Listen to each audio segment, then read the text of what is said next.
psychiatrists, psychologists, therapists, doctors of Reddit, what was the most dangerous moment you have lived through while with a patient? I did in-home work family therapy. I had a patient who lived in a remote area, and sessions usually ended in the early evening. They had some pretty significant mental health issues, and had identified me as the primary cause of a lot of their current stressors. Communicating with child welfare services, crisis services, when there was a risk of harm. One evening, they were pretty agitated and started telling me how much they hated me, and to prove it, they described the very specific dream they'd had the night before of decapitating me and throwing my body parts in the local river. I immediately left. Of course it was winter and icy and dark, and they screamed at me from their front porch that I couldn't abandon them while I drove off. Honestly, I really believe in the home and community therapeutic model, but one of the main reasons why I left that is it felt inherently unsafe. I worked with women with abusive husbands who absolutely knew I was helping them plan to leave. Parents who knew they were going to lose their children based on the work we did / what I reported.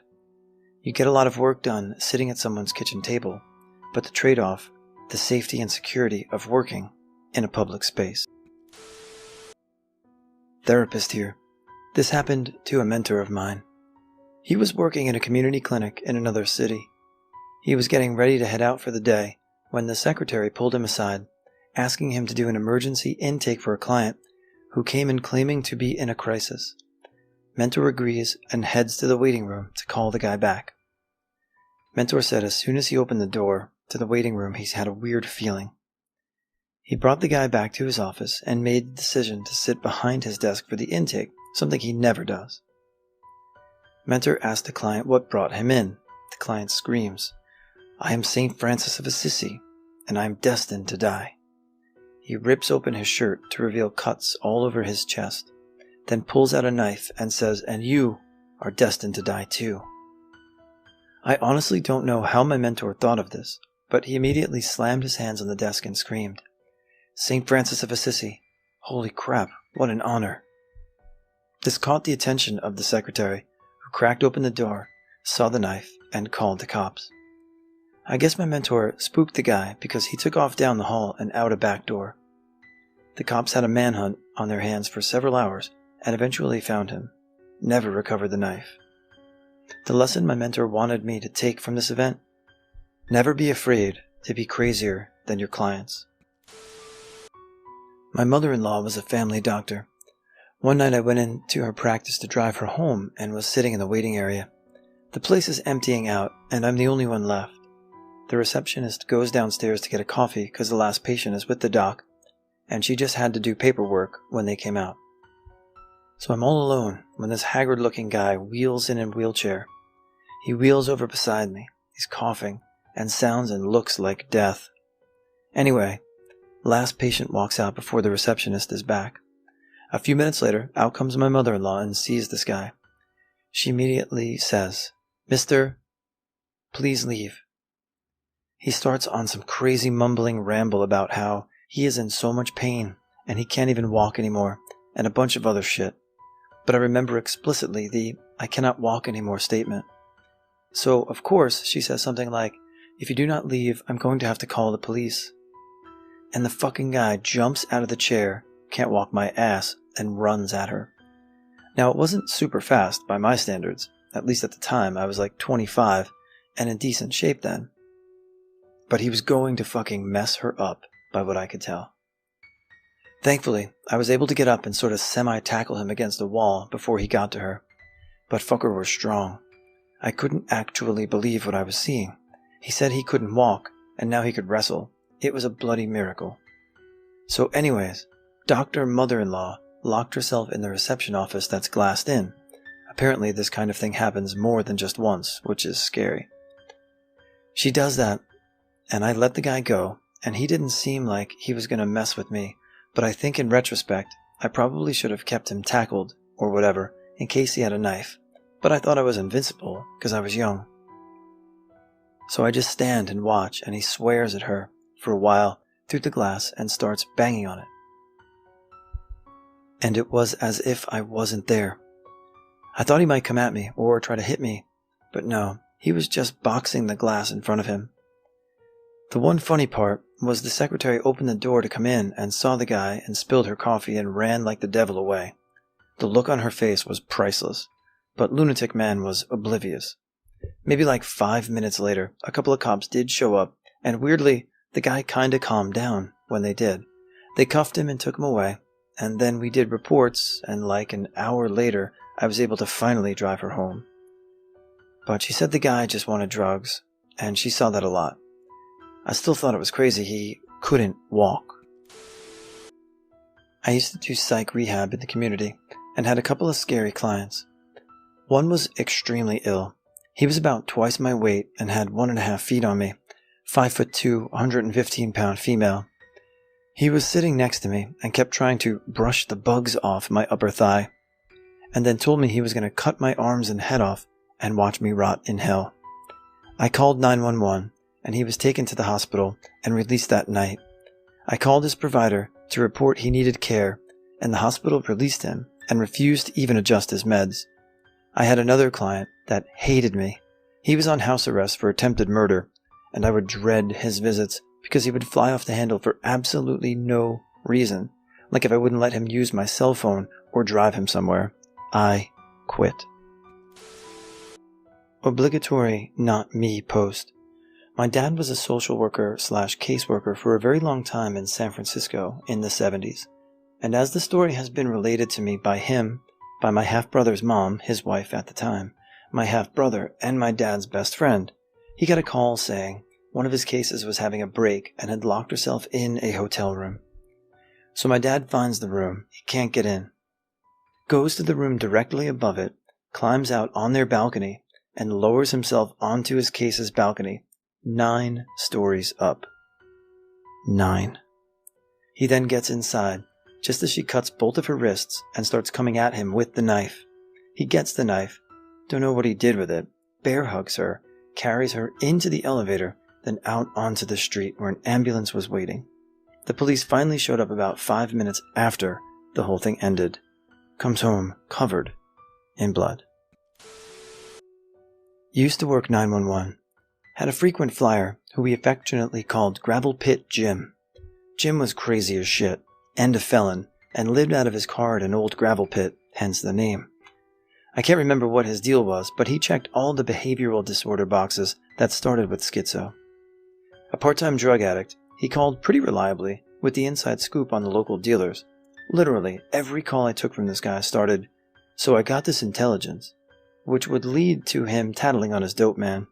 This was actually pretty useful, and our units learned a lot from his leads. Jim and I got to be somewhat familiar. He'd called the suicide hotline, who would aggravate him, or simply hang up, and then he'd contact us in a rage. We talked enough that he decided he liked me, and he'd typically call around 11 or midnight, almost on a schedule. I can't say I was ever personal with the guy. He'd talk, and I'd listen, but we'd go around for a while, and then we'd move on with our nights. I treated him human, if nothing else. If he called and got anybody different, he'd ask for me, and then dutifully wait while I cleared up whatever crisis and got to him. Not friendly, but cordial. He and I did this for around a year. Then one night, he drove off a bridge with me on the phone. For whatever reason, he decided to come into our jurisdiction. A large bridge led into it, and he aimed for the guardrail. I don't know why. He didn't say anything different or special from what I can remember. He just checked out. I always kind of had this suspicion he was coming to see me. Maybe it was for the best that he was. Probably realized that.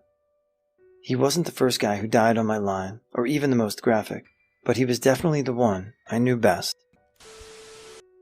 I, 22 female, was an intern in the internal medicine area.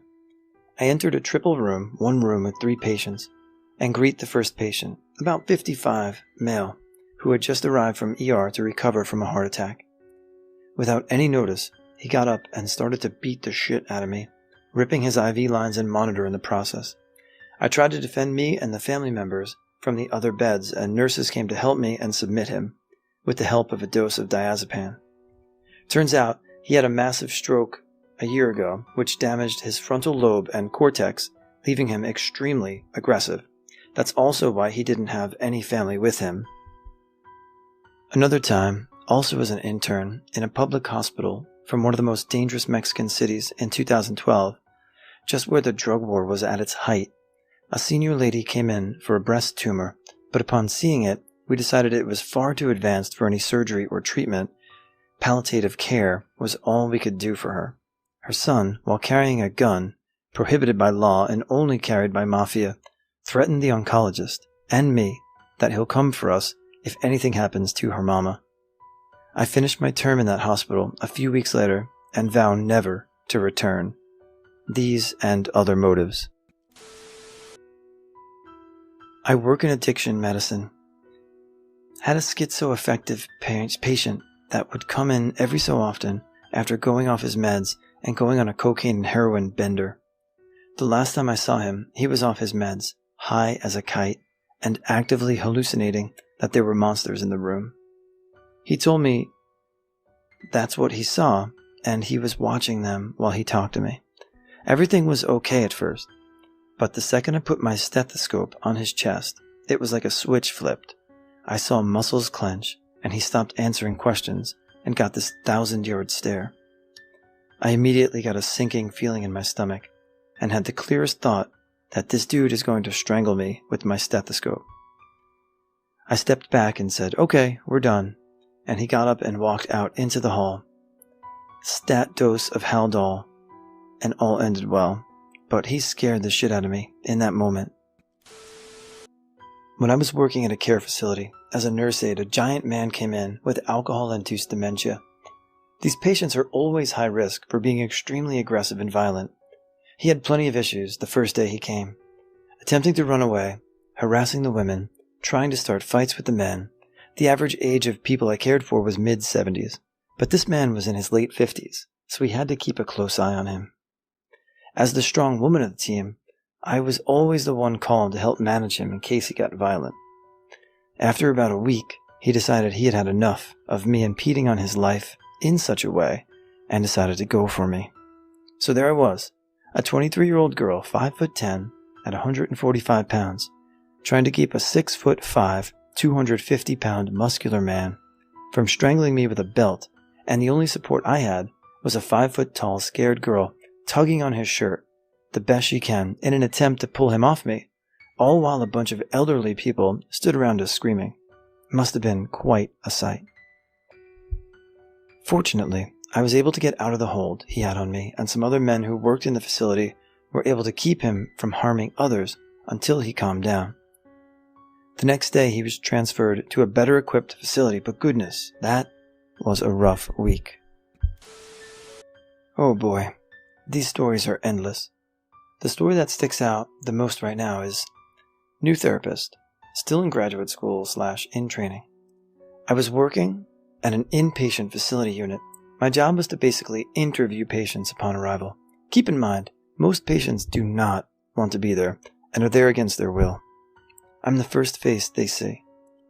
I was working overnights, where I'm the only staff member in the entire wing until patients are ready to move to the unit. So one night I have a list of who's coming in from the hospital. I meet with one person. Mind you, I don't remember much about this person. Every door you walk through locks with a code behind you. I go into the room with the patient. We talk. I give them paperwork or whatever. For some reason, I completely blank on the code to get out. Absolutely cannot remember it. Trying to keep my cool, I tell them I'm going to sit with them for a little while until whatever reason I made up to seem fitting. The more anxious I am, the further I blank. I try numerous codes. Patient knows what's up, but is cool enough about it despite my embarrassment. Eventually, I figure it out. Next client on the list, repeated sexual offender, antisocial diagnosis, previously known as a sociopath. Real rough around the edges, antagonistic individual. All I could think is, wow, if that had happened one person later, I would have been in a really bad spot. Not long after, I switched to day shifts, where we had 2 employees working the interviews and staff all around.